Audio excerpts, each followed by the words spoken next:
What up, YouTube? So today is going to be part 5 of the Honda Civic k20a2 California State Bar, and today we're going to be doing the rack and pinion. Since this one's pretty much no good, so we're going to be swapping that out, and then we're going to be cleaning up the rest of this grease, making sure it's all good. And then next thing we're going to be doing today also is getting this transmission taken apart.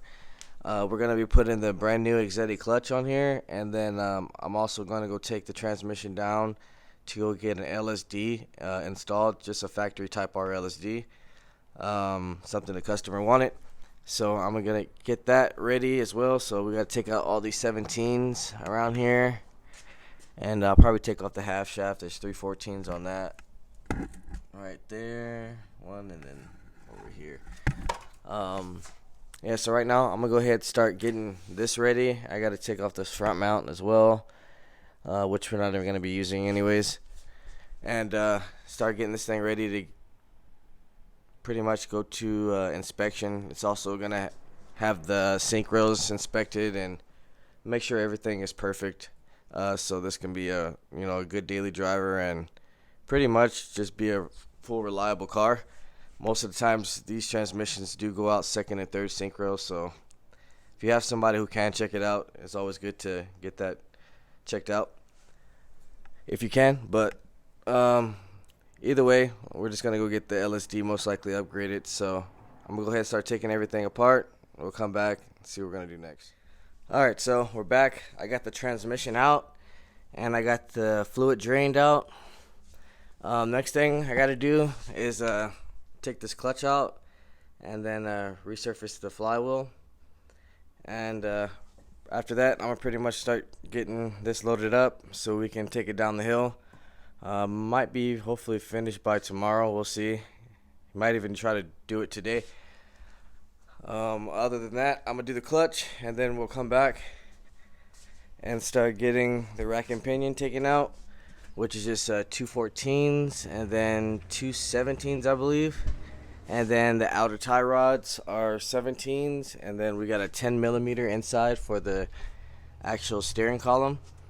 So we'll go ahead and start getting that ready, taken out as well.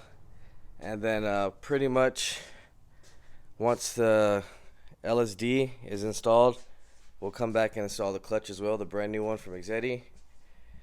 Let me show you guys what LSD. So if you have a little bar, I don't know if you can see that little bar in there, but that's pretty much to let you know it's non-LSD. Let me take that off so you can see better. Alright, so you have that bar inside of your transmission, that's non-LSD. If it's clear, you can see right through it, it's LSD.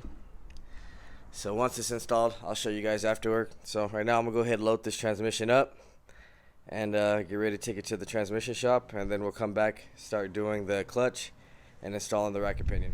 Alright, so we're back now and we got our transmission completely looked at and refreshened up. Pretty much everything inside was good, so only thing we really had to do was get the LSD up in there. So as you can see, this is the DC5 Type R LSD stock.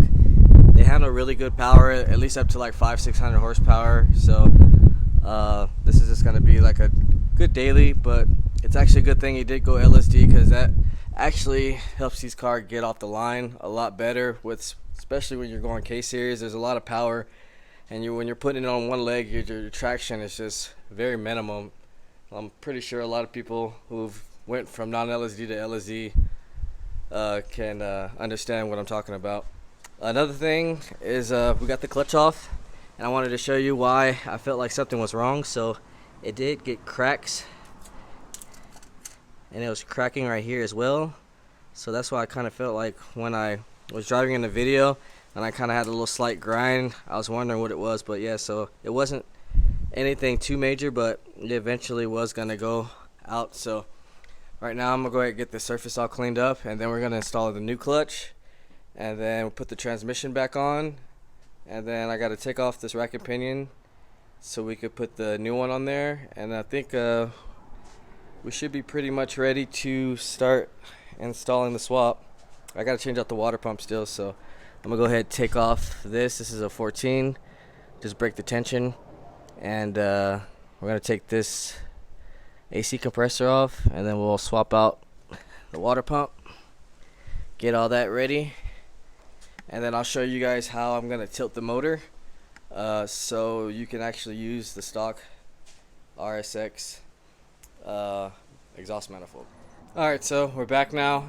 We got the new rack and pinion installed, and on this car we're actually doing a power steering, so we won't be using a manual rack. We'll be using the Hybrid Racing power steering kit. So next thing we're going to be doing is I'm going to take off the exhaust manifold, because I think it's a little harder to put the motor in with it in the way I'm going to be tilting it and everything. So I'm going to go ahead and take that off, and then we got our new clutch installed, ready to go. I put the new bearing on the transmission, so we could pretty much bolt that all together right now. And then I'll install the rear T-mount and start getting this motor installed, so we can get the exhaust ready to install, and that way we'll be able to actually start running everything as far as our hoses, our electrical system, and axles, etc. So go ahead and start installing this transmission, and then we'll come back and I'll show you how to tilt the motor with this Hasport T-bracket. Alright, so we're back now. We have our engine inside of the car. We also had did the water pump, I forgot to mention that. But this is pretty much how it's going to sit. Now I can show you guys.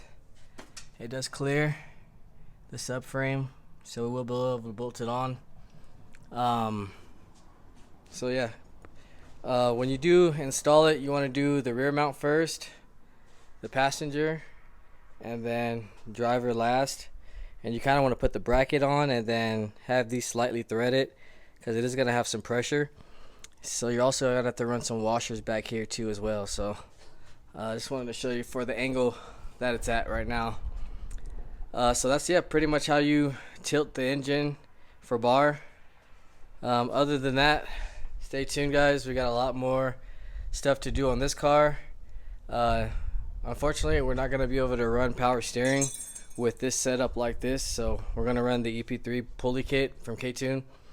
So we'll be doing that next. We'll be running our shifter cables, so I can show you guys how I run those.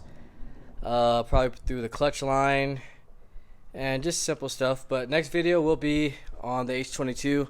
Hopefully we can get the RBC manifold and all the K-series parts installed, and then drop the motor. If you haven't, like, share, subscribe, comment, let me know what you guys think. I'll see you guys in the next video.